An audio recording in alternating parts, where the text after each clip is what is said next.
Hey guys, in this video we're going to take a look at how you can set up call forwarding on your iPhone 13 or iPhone 13 Pro. Now first let's go back to your home screen by swiping up at the bottom of the screen. On the home screen, tap on settings, and in settings go down and tap on phone.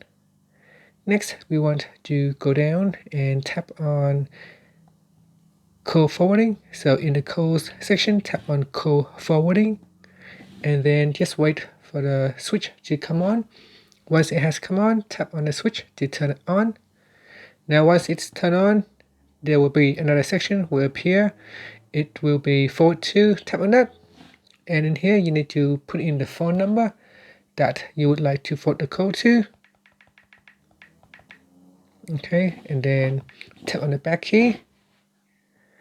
And that's it. So whenever you receive an incoming call, it will automatically be forwarded to this number. And that's it. So that's how you can set up call forwarding on your iPhone 13 series. Thank you for watching this video. Please subscribe to my channel for more videos.